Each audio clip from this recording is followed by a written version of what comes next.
많은 이들이 크리스마스 이브라라고도 하죠. 코로나19 바이러스 이전에는 오늘을 전야제로 보내면서 성도들이 모여서 함께 찬양도 하고 또 함께 연극도 하고 또 식사의 교제를 나누었습니다. 요즘에는 이것들을 참 보기 힘들지만 또 제가 학생 때에는 24일 오늘 함께 모여서 예배를 드리고 또 부서별로 모여서 또 교제를 나눈 뒤에 25일 새벽에 골목골목을 다니면서 새벽 찬송을 했던 것이 기억납니다. 그 찬송을 하며 성도들의 집을 두드리고 먹을거리를 또 얻어서 아침에 또 부서 사람들과 함께 나누어 먹었던 그 기억들이 있습니다. 오늘은 이러한 날들이 조금 그리워진 날인 것 같습니다. 단지 이러한 행사들이 그리워지는 것이 아니라 성탄의 기쁨, 성탄절을 기다리는 그 기쁨이 사라지는 것 같아서 더욱 아쉽고 그리워지는 것 같습니다. 성탄절을 준비하면서 성탄 이 찬송이 교회에 울려 퍼지고 또 거리 곳곳에서는 캐롤송이 또 울려 퍼지고 분주하면서도 생기와 기쁨이 있었던 그 모습들이 지금은 조금 찾아보기가 힘듭니다. 이렇게 적막한 분위기가 오늘 우리가 살펴보고 있는 본문에서도 나와 있습니다. 베들레헴 동네 밖에서 양을 치던 그 목자들이 밤에 양을 지키면서 적막한 분위기 가운데 있었습니다. 그들은 베들레헴에서 예수님께서 태어나신 그 사실을 알지 못하고 있었습니다. 그저 어제 저녁과 같은 시간을 보내고 있었을 뿐이지요. 그런 그들에게 천사가 나타나서 예수님께서 태어나셨다라는 것을 알려주고 있습니다. 10절과 12절에서 이렇게 말하고 있지요. 우리 한번 다 같이 읽어볼까요? 시작. 천사가 이르되 무서워하지 말라. 보라, 내가 온 백성에게 미칠 큰 기쁨의 좋은 소식을 너희에게 전하노라. 오늘 다윗의 동네에 너희를 위하여 구주가 나셨으니 곧 그리스도 주시니라. 너희가 가서 강보에 쌓여 구유에 누워있는 아기를 보리니 이것이 너희에게 표적이니라 하더니. 아멘. 이 말을 들은 목자들은 곧바로 베들레헴으로 들어갔습니다. 우리는 이 목자들이 곧바로 들어가서 마리아와 요셉 그리고 구유에 누워있는 그 아기 예수를 보고 찬송했다라고 생각하지만 그들은 베들레헴에 들어가서 그들을 찾아야만 했습니다. 집집마다 문을 두드리면서 오늘 지금 태어난 아기가 있습니까? 혹시 아기가 태어났다면 그 아기가 지금 구유에 누워 있습니까? 이런 것을 물어보았을 겁니다. 이러한 과정을 거치고 난 뒤에 마리아와 요셉 그리고 아기 예수를 보았습니다. 천사가 나타나서 그들에게 알려준 것을 그곳에 있는 사람들에게 알려주었습니다. 그리고 나서 그들은 천사가 말한 것이 정말로 이루어졌다라는 것을 그들 눈으로 보았습니다. 그리고 그 아기 예수를 찬양하며 또한 하나님께 영광을 돌리며 돌아갔다라는 그 이야기가 오늘 본문에 적혀 있는 것이죠. 우리가 여기서 잠시 생각해 보아야 하는 것은 이 예수님의 탄생을 누가 기뻐하고 있는가입니다. 첫 번째는 천사들입니다. 그들은 하나님의 명령을 따라서 마리아와 요셉 그리고 목자들에게 예수님의 탄생과 또한 그가 어떻게 잉태되었는가에 대해서 전해 주었습니다. 천사들은 이 예수님에 관한 이야기들을 하나님께 듣고 또한 하나님의 명령을 통하여서 알게 되었습니다.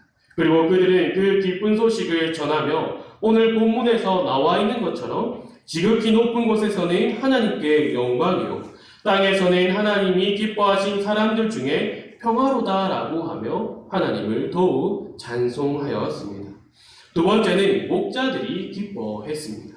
그들은 천사가 자신에게 알려준 것을 그들 스스로 눈으로 확인하고 봄을 통하여서 하나님을 찬송하고 기뻐하고 있다라는 것을 우리가 알 수 있습니다. 세 번째는 오늘 본문에 등장하지 않지만 우리가 잘 알고 있는 동방 박사들입니다. 그들은 별을 보고 유대인의 왕이 났다라고 하며 예루살렘으로 그 예수님을 찾아왔습니다. 그리고 그 별이 아기가 누인 곳을 가리켜주고 그들을 인도하였습니다.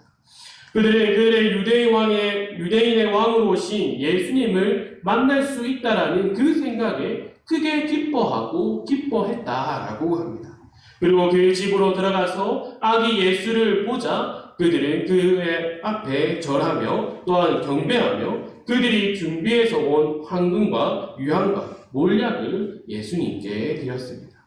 예수님께서 우리를 죄에서 구하시기 위하여 이 땅에 오셨지만 이것을 깨달아서 기뻐한 사람은 정말 몇 명이 되지 않습니다. 목자들이 베들레헴에 들어와서 이 아기 예수를 찾기 위하여 문을 두드렸을 때에 그 사람들이 물어볼 수 있습니다. 왜 그 아기를 찾느냐고 물어볼 수 있지요. 아마 이 목자들은 그의 질문에 답을 해 주었을 겁니다. 하지만 아무도 그들과 함께 그 아기 예수를 찾으려고 나서지 않았습니다. 동방박사들이 헤롯 왕에 가서 유대인의 왕이 어디에 있느냐라는 질문에 이 헤롯 왕이 대제사장과 백성의 서기관들을 불렀습니다. 그리고 그들이 미가 선지자의 예언을 말하면서 그 아기 예수가 베들레헴에 태어난다라는 그 말을 전해주었습니다. 하지만 그 어느 누구도 이 동방박사들과 함께 그 아기 예수를 찾아 떠난 이들이 없었습니다. 우리가 여기서 알 수 있는 것이 무엇입니까? 예수님께서 이 땅에 오신 것을 기뻐할 수 있는 것은 아무나 할 수 있다라는 것이 아닙니다. 유대인이라고 해서 모든 이들이 기뻐한 것이 아니었습니다. 예수님께서 이 땅에 나셨다는 말을 들은 사람들이 모두가 기뻐한 것이 아닙니다. 하나님께서 깨닫게 하신 이들만이 기뻐할 수 있었습니다. 오늘날도 마찬가지입니다. 우리를 죄에서 건지시려고 이 땅에 오신 그 하나님의 독생자, 그 예수님의 탄생을 기뻐하는 이날에 즐거워할 수 있는 것은 아무나 즐거워할 수 있다라는 것이 아닙니다. 교회에 나온다라고 해서 매주 말씀을 듣는다고 해서 기뻐할 수 있는 것이 아닙니다.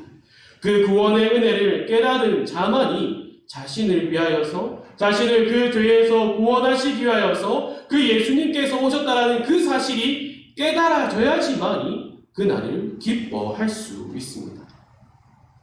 앞서 얘기한 코로나19 바이러스로 인하여서 많은 것들이 변화되었습니다. 많은 것들에 제약이 생겼습니다. 그래서 분위기가 가라앉은 것은 사실입니다. 저는 오늘 성도 여러분과 나눌 이 말씀을 묵상하면서 이 코로나19 바이러스로 인하여서 한국교회에 가득했던 그 거칠애들을 하나님께서 다 거두셨구나라는 것을 생각했습니다. 거칠애들이 다 없어지자 한국교회에 민낯이 드러났습니다. 어떤 이들은 성가대가 나와서 찬양을 하지 못하자 예배의 분위기가 살지 않는다라고 말을 합니다.